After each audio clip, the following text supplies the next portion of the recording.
How much are you worth? When you go for a new job and you're offered a salary, how do you know that it's a fair salary for the position? And if you think that you are worth more, how do you go about negotiating that? That's what we're going to be talking about in this week's episode. I'm Jeremy Klein, and this is Change Work Life.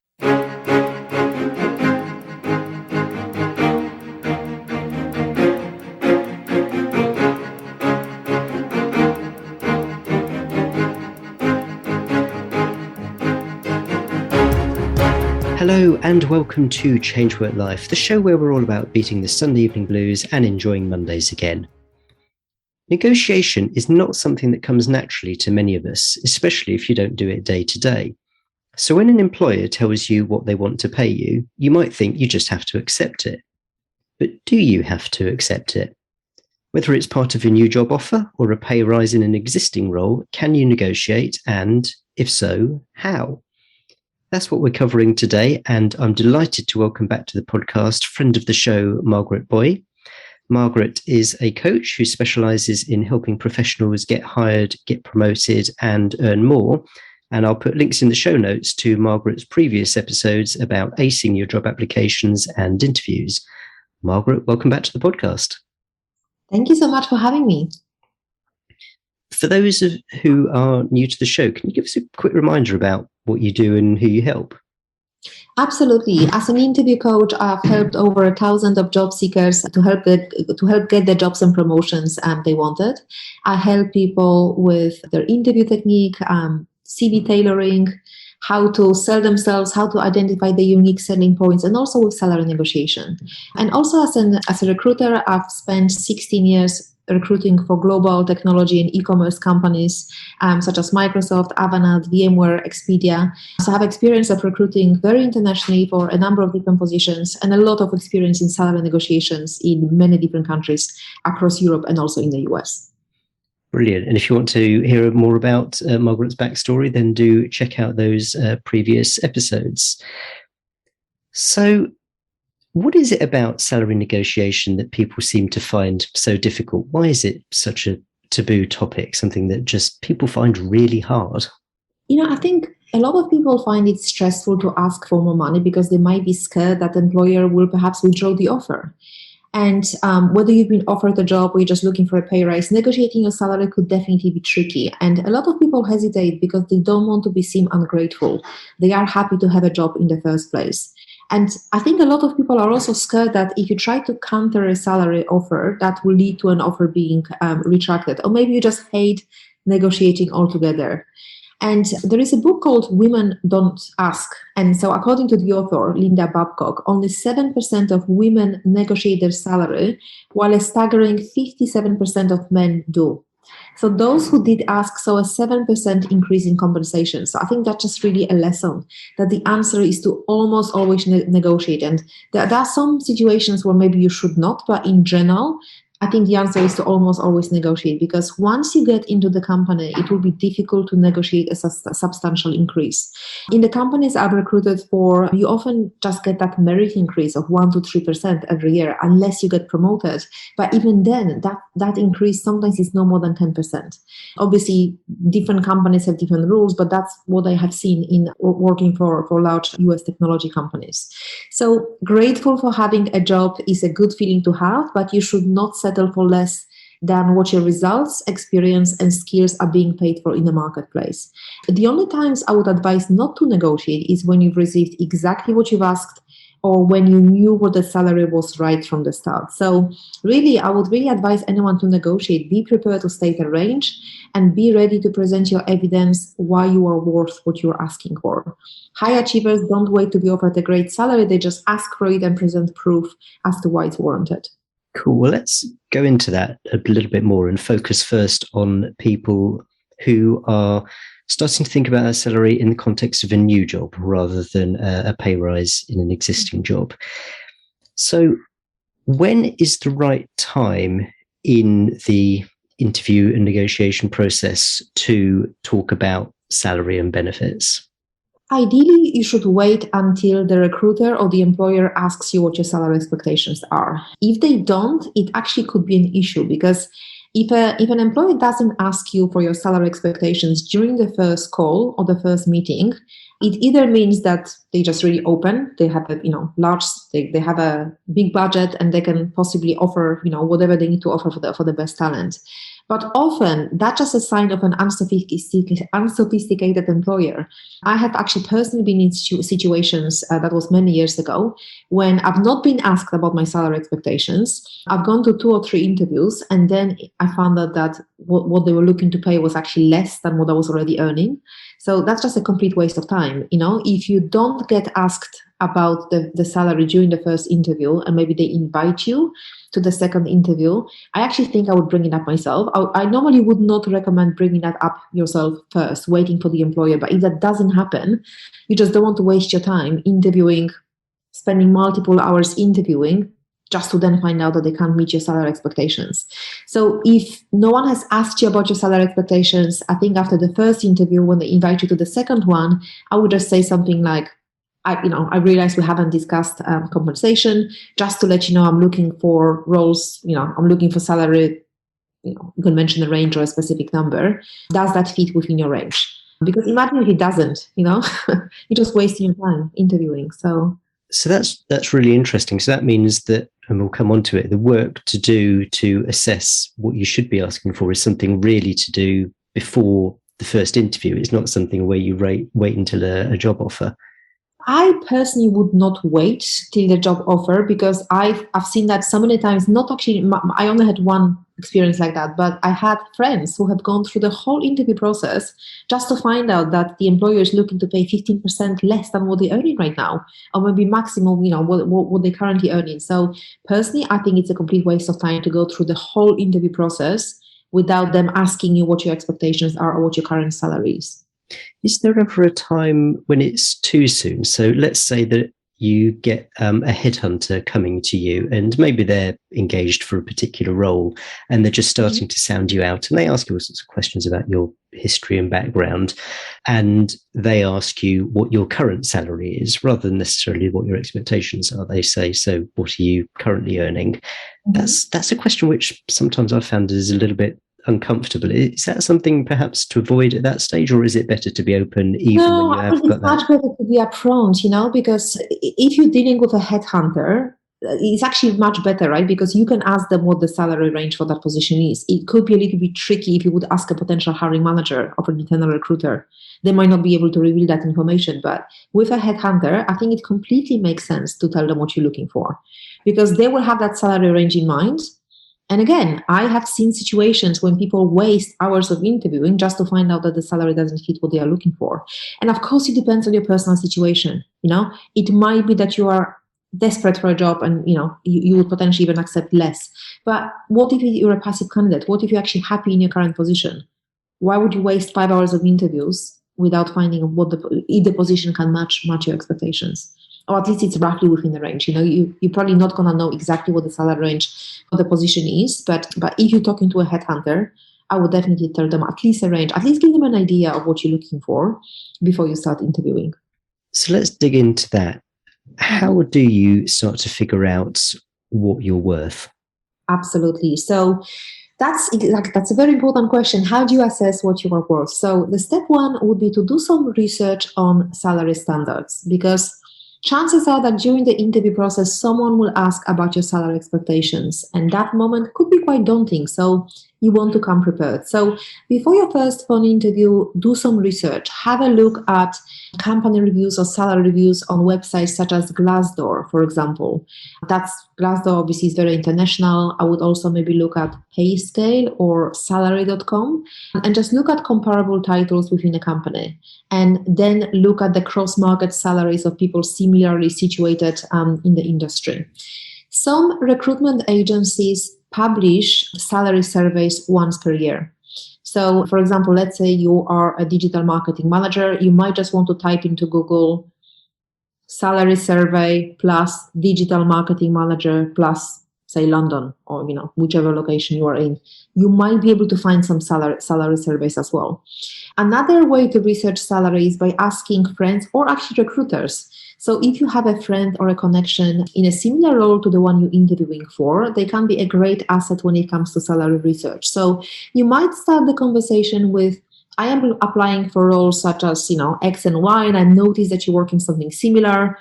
I'm doing salary research and to make sure I make an informed ask. And I was curious if you would be willing to give me an idea of what the salary range should be for some of my experience as part of my research. So the goal really is to gather loads of data points on salary to determine how much you're worth and to come up with a range.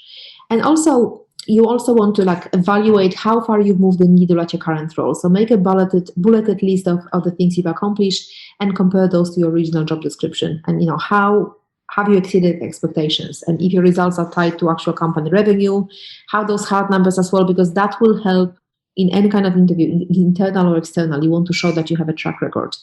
So yeah, these are the ways you can assess your worth. Talked specifically about salary, and I'm sure this varies from company to company, but is there scope for negotiating other parts of the compensation package, be it pension contributions, holiday, that kind of thing? Absolutely. I think it depends on the company because salary is important, but it's not everything. So you can definitely try to negotiate other elements of your benefits package if your salary requirements cannot be met.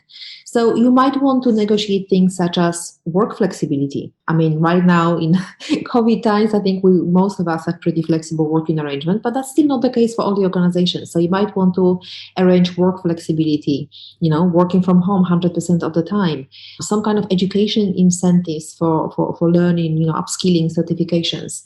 Bonus potentially, I think in large organizations, typically if you have a specific bonus at a specific level, you can't negotiate that.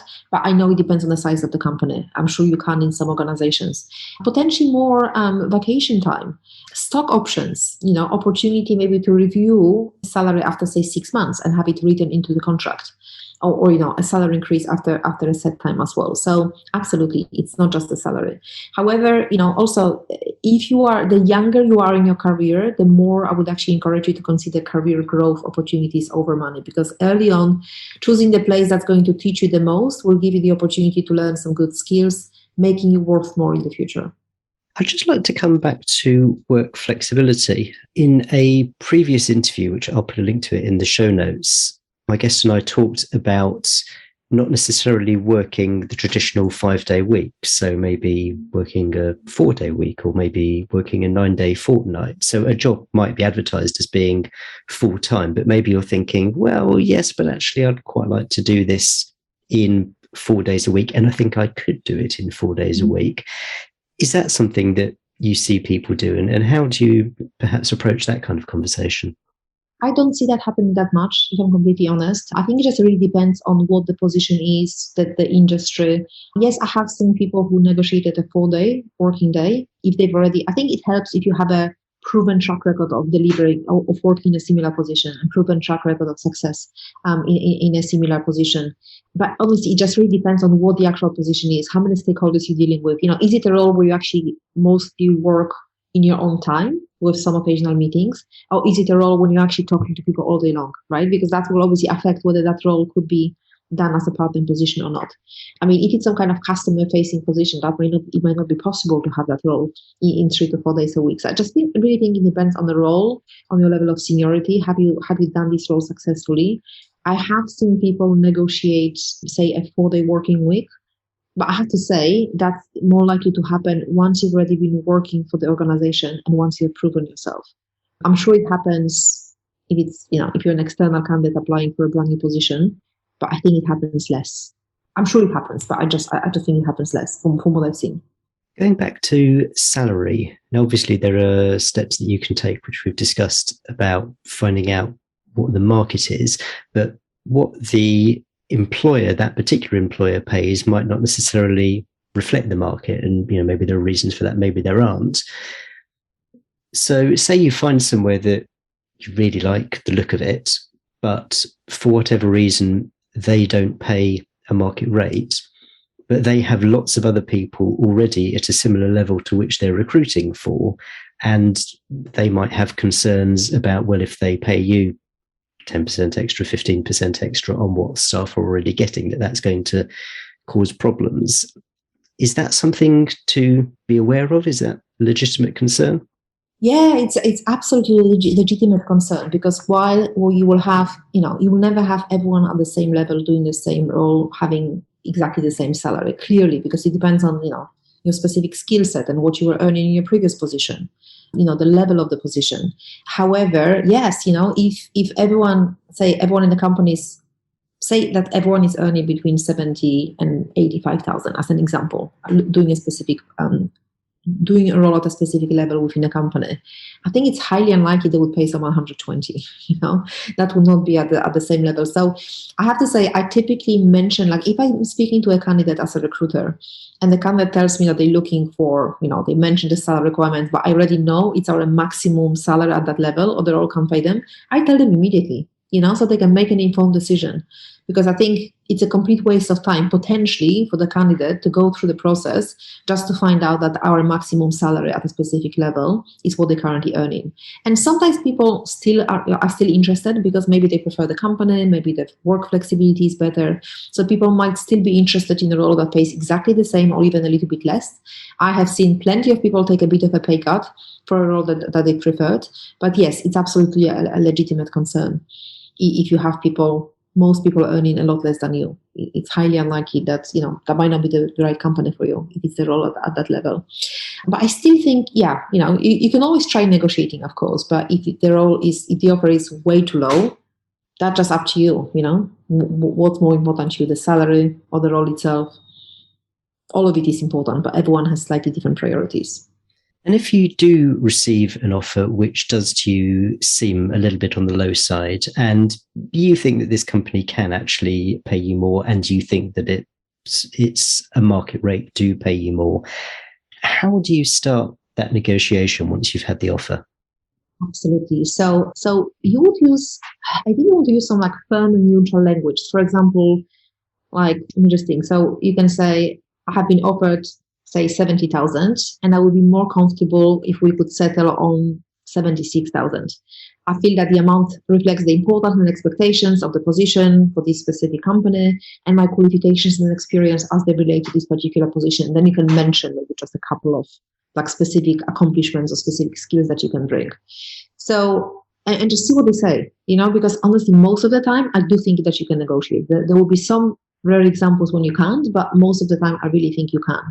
Or if you had a competing offer, you can say something like, thank you so much for the offer. As I mentioned during my interview process, I'm speaking with a couple of other companies. If you are able to move the pay to mention a specific number, I would be eager to accept. Yeah, I would definitely try to negotiate. And when you're in the position where you've maybe exhausted the negotiation, so you've got a figure on the table, what are the factors to bring into account for deciding whether to accept it, even if it is a little bit on the disappointing side, or to walk away? What sort of things do you think about? It's going to be different for everybody, but I'm sure there's some factors. I think it's going to be definitely different to everyone. You should have like what's your kind of minimum number that you're willing to accept. That's going to be completely different for every single person. But I think it's a good idea to always have a list of what's important to you in a position. So maybe it's the responsibilities, the role itself, what you'll be doing on a day-to-day basis. It can be the location of the role. It's actually quite interesting. Since the whole COVID thing, obviously a lot of companies offer the hybrid working model. I can't tell you how many people I am talking to right now, and the only reason they are looking to change jobs is because their employer doesn't offer, like they want them to go to the office 2 or 3 days a week, and they want to work 100% remotely. Plenty of people are looking, that's the only reason they are looking for a new job. So what's important to you? Is it flexibility? Is it opportunities to progress? Is it your boss? Is it opportunity to manage a team? Is it, location? Is it bonus? So it just really depends on what are the specific criteria that are important to you. But I would definitely look at things like, the actual day-to-day, because you'll be doing the job on a day-to-day basis. What are the opportunities to progress? What skills are you going to gain in that specific position? What's the flexibility? What's the location? Are you going to maybe learn more than in another role that pays a little bit more? But at the same time, you should have like what's like your walk-away number. Like if it's below that number, you might need to walk away. But that number is going to be different for everyone. I have spoken to to candidates who maybe their mortgage is completely paid off. They're happy to take a pay cut because they will really enjoy doing the position. But everyone is in a different position. Then you have people who maybe want to take out their first mortgage, so they need a stable salary, and it really depends. I think everyone is completely different. And this really highlights how important it is to get clear on your criteria. So not just things like your values, what you actually enjoy doing, what you would like in a role, but also the nuts and bolts of what you need this job to do for you in terms of the pay, the hours, the flexibility, that kind of thing. Absolutely. And, I also wanted to mention, because a lot of people struggle with, if they ask them the question, what are you looking for right now? A lot of people really struggle with that answer. Do I give them a specific number? Do I give them a range? And the mistake I see a lot of people make, they just mention the minimum number. I actually had a coaching client just a couple of days ago, and we were just discussing the salary. And what she wanted to mention in terms of what she's looking for is exactly what she's on right now. I'm like, why would you not mention a range? Because if you ask for she was on 85, it's not about salary, but the point is, if you just mention 85, you're not going to get even €1,000 more.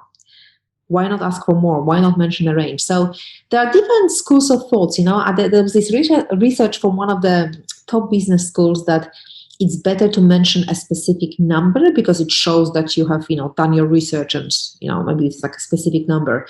However, sometimes it's a good idea, let's say maybe you're on 85,000 and you'll be happy with 95, so you can mention a specific number.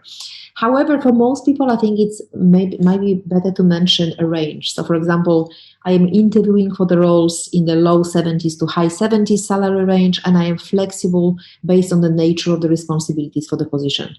So, if you were to pull this apart, so I am interviewing for, that phrase is actually better than what I'm looking for, because really, do they really care what you're looking for, what you want, what the prospective employer wants to know, are your expectations realistic, and are you worth it?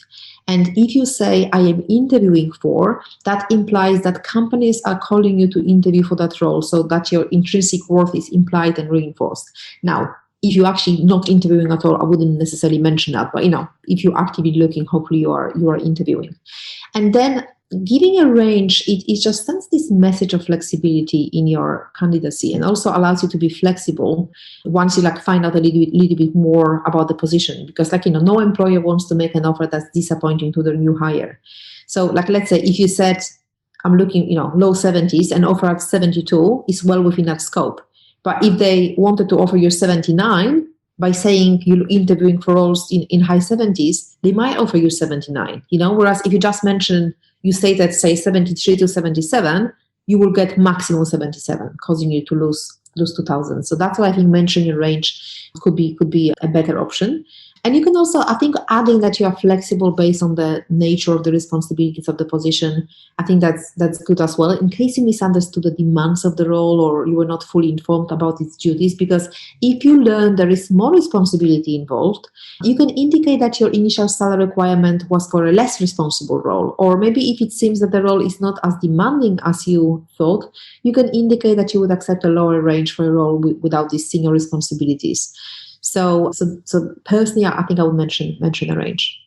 And always ask for a little bit more, always ask for a little bit more, because if you just mention one specific number, you're not going to get anything more, So I very often see people, let's say they're on 65,000 as an example. They say, I'm looking for 65 to 70. Why not mention a higher range, do your research first. That's why I think doing that research is important. But why not mention the roles I'm looking at, they pay between 70 and 77, then no one will try to offer you what you're currently on. So doing that research is very, very important, because that will allow you to be more confident when stating the range that you are looking at. Let's turn to the position of someone who is in a job and they're thinking about negotiating a pay rise within an existing job. This is a slightly left field question, but I've seen it written in, I don't know whether it's in contracts or employment handbooks, but companies try to prevent colleagues from discussing salary with each other. So, what people are getting paid. And that's just always struck me as a bit strange. It sounds like the company's got something to hide. What's your take on that kind of thing? Yeah, absolutely. So I have absolutely seen that. Employers saying your salary is confidential, discussing salaries is a privacy issue, and it can create awkwardness. And some employers indeed, as you mentioned, place an outright ban on discussing salary, with employees assuming they can be fired for telling their colleagues how much they earn. However, your boss actually is not able to stop you talking about your pay at all. So employees have the legal right to discuss pay if they choose to, and there's very little employers can actually do to legally ban these discussions. So employers can discourage you from discussing your salaries, and they can request that you don't discuss how much you paid in work time, but they really can't actually ban you, and at least in the UK, there's the Equality Act of 2010. So employees have the right to discuss salary for the purposes of collective bargaining of protection. That's what it's called. So that if everyone is being underpaid, people can come together and ask for more. So employers really can't stop these discussions, even if your contract is suggesting that salary discussions are prohibited. The good news is that this actually is not legally enforceable. And, I actually think it's a good idea to discuss salary with your coworkers. I'm not saying that you just talk to random people how much you earn, but if you have a close relationship with any of your colleagues, discussing your salaries with one another could actually help you suss out the company's pay structure, potentially negotiate for a better deal. And unfortunately, that pay secrecy plays a huge role in pay inequality, because if employers were forced to disclose how much each member of staff was paid, workers would be in a better position to challenge unfair discrepancies, demand the money they deserve, and move to more ethical companies if necessary. So the way I see it, if an employer is eager to discourage workers from discussing their pay, it's because they have something to hide.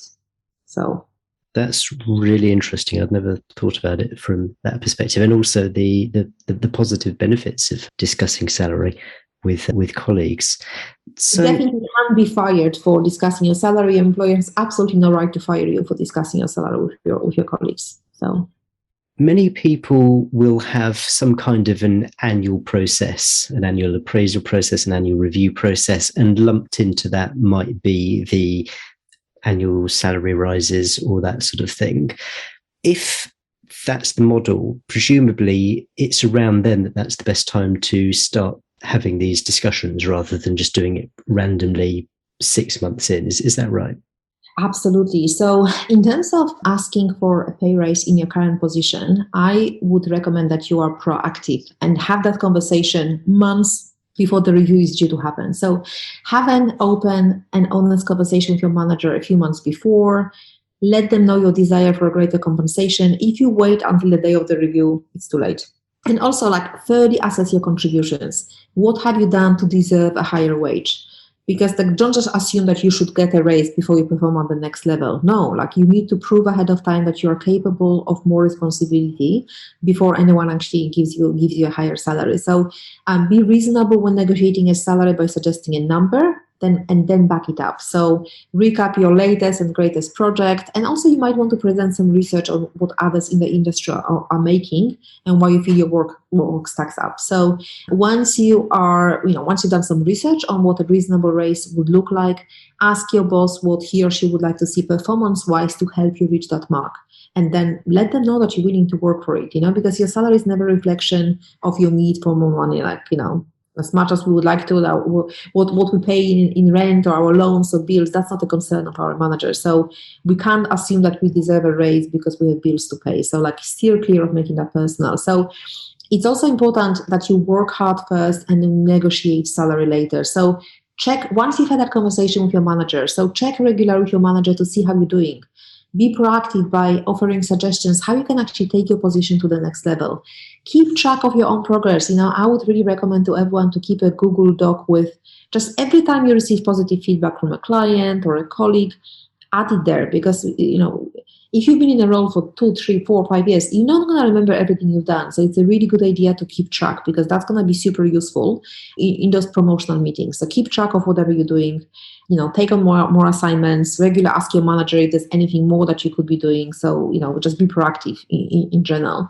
And also, the final step of that, I would say, is networking at work, because if you learn to network with employees who are at a level or two above you, it's just a good way to recruit the support of people who are higher up than you. So if you're perceived as having a peer network of more senior employees, you'll be that much closer to being perceived as an employee at that level. So you obviously don't want to blatantly state that you have friends at high places. You just simply refer to projects that you worked on there where the stakeholders were more senior.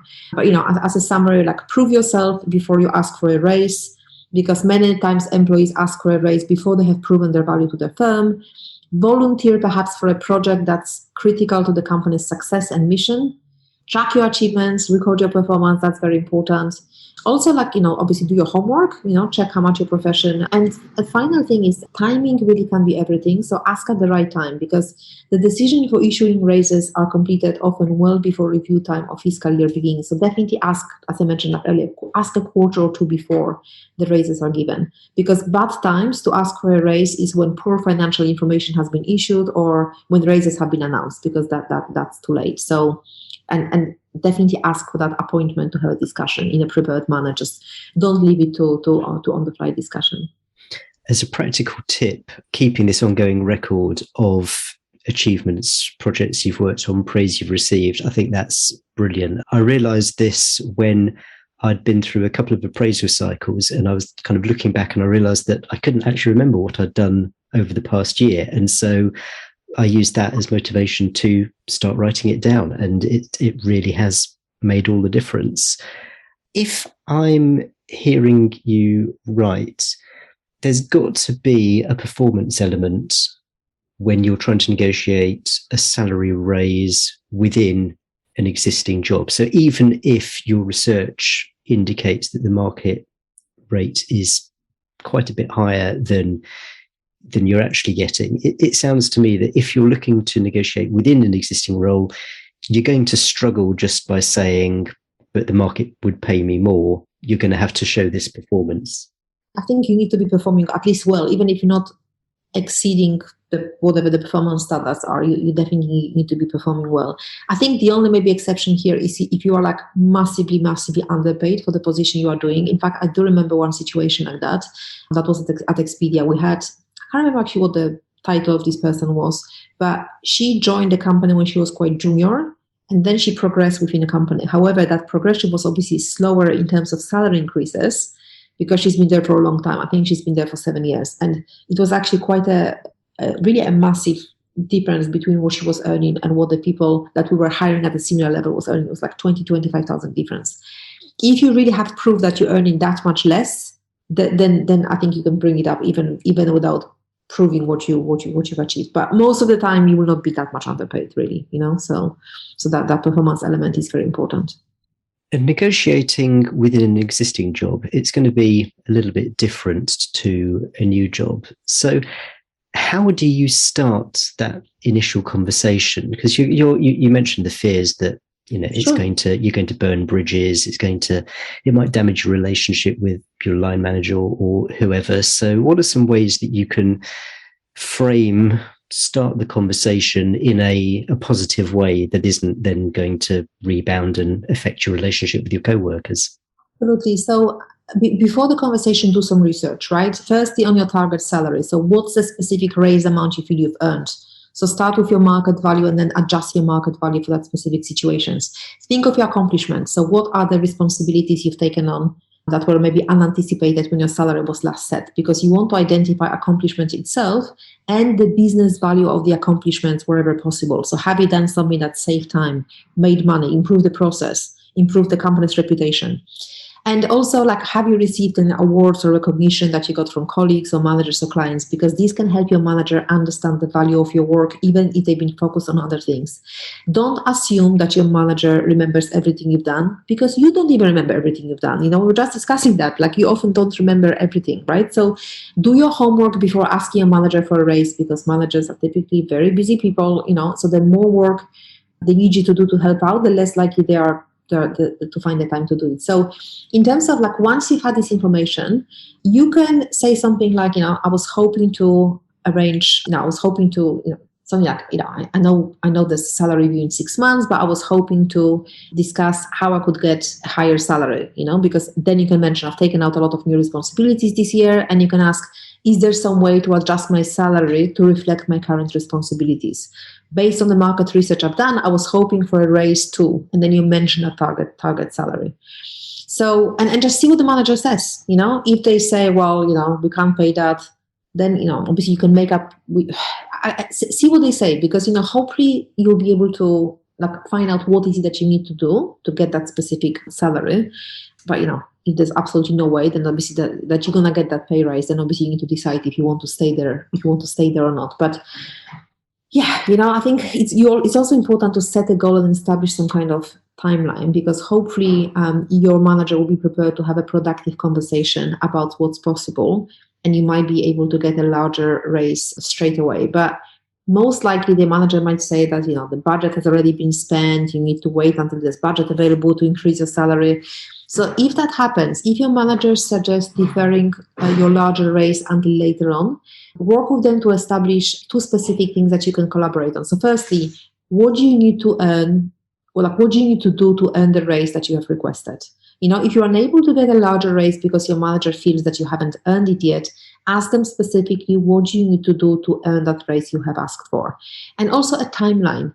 It's important to establish a timeline so that you and your manager can check in at regular intervals to monitor your progress and make sure that you're on track to achieve your goals in a reasonable time period. And then once you have established a goal and a timeline with your manager, it's up to you to keep this on your manager's radar. So check in with your manager at regular intervals to discuss your progress, get feedback, and to confirm that you are still on track.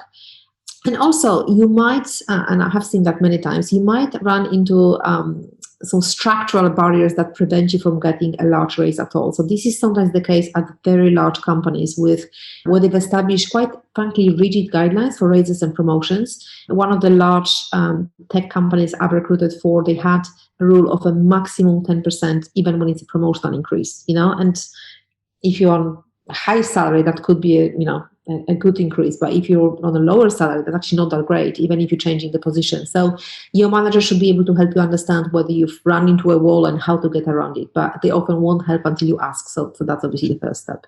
And you mentioned towards the beginning that people often have the attitude that they're just grateful to have the job. Realistically, what leverage do you have in salary negotiations in an existing job? I think it just depends on your role, the level of the position, and the location. So location is often a major factor in salary because big city roles can usually command higher salaries because of the applicant pool, and cost of living is generally much higher. I know it's changing slightly now with remote working, but it's still the case. Like when I was doing some recruiting for a VP of engineering in Silicon Valley in California. Salaries are crazy, because of the applicant pool, because everyone is there, and the cost of living is super high as well. And also it depends on how unique the role is. Is this like a really common position where many people do the same work? If that's the case, there's probably less salary wiggle room than when it's a specialized position. So it just all depends on your level, how specialized your skill set is, how much they need you. I would say you mostly have some leverage, but obviously it just really depends on the role and the location. And I suppose the ultimate leverage is going to find another job. Yeah, absolutely. And if you do get turned down, what's the thought process to go through then? Is it just, oh, well, that didn't work, and sort of head down and just grin and bear it? Or is there something more productive or more positive that you can do? I think it's just what I've mentioned earlier is like find out what is that you need to do to earn the raise that you've requested and establish a timeline. That's all you can do. When you can check, like even if you can't get a raise now, can you revisit the conversation 6 months from now? But also what is that you need to do in the meantime to earn that raise? So it's just working with your manager to reach that goal. But if your manager is not willing to discuss, if they're really ignoring you in that respect, it might be time to find another job. But you can't always, you're not always going to get a pay rise just because you think you are ready. Like sometimes it just doesn't work that way. But I think setting that goal, establishing a timeline, that's something that I would recommend that you do. Margaret, this has all been absolutely brilliant stuff. Some practical tips, as always, that I get from you. You mentioned to me offline that you've actually got a course about salary negotiation. Can you point people to what that is and where that is? Absolutely. It is on my website, interview-coach.co.uk, but I guess you will list a link, which I will send you later. But yes, I do have a very inexpensive course, which has 5 different modules, including how to optimize your LinkedIn profile for job search, salary negotiation, interviewing, and also it has a lot of different handouts, including salary negotiation scripts. What do you actually say to an employer if you want to negotiate a different title, if you want a higher salary, if you want a sign-on bonus, if you're looking for relocation. So the salary negotiation script will be super useful as well. Brilliant. Yep, that will go in the show notes. Margaret, terrific value as always. Thank you so much for coming back on the show. Thank you so much for having me. It's been fun. Thank you. Okay, hope you enjoyed that interview with Margaret Buj. Huge amounts of value from Margaret as always. This is one of those episodes where there's so much in there that if you are going for a new job or are in the position of renegotiating your salary in your current job, then it might be worth you going back and listening through it again and possibly taking some notes, because there's a huge amount of tips and tricks from Margaret in that episode. What I like in particular about what Margaret had to say is that this is something that anyone can do. You don't have to be a master negotiator. You don't have to do anything that really pushes yourself far out of your comfort zone. You can just treat it as a process, as a conversation, see where you get to. On the website at changeworklife.com/126, that's changeworklife.com/126, there'll be a summary of everything we talked about, a full transcript, and links to the resources Margaret mentioned, and I'll put there links to her previous 2 episodes, which are well worth going back to. One of them is a bonus episode when the pandemic was just starting and we were talking about what the job situation was then. And if you've got a video interview coming up, then go back to that interview, because Margaret's tips for how to perform well in a video interview are absolutely priceless. So do check that episode out. And if you're new to the podcast, well, we've got a lot of episodes just like this that are full of all these practical tips and advice that you can use really in your job, in your profession, day to day. There's information here for everyone, wherever you are in your career journey, so it really would mean the world to me if you would just share this podcast, tell people about it, tell people that there is stuff in here that can help them with their job.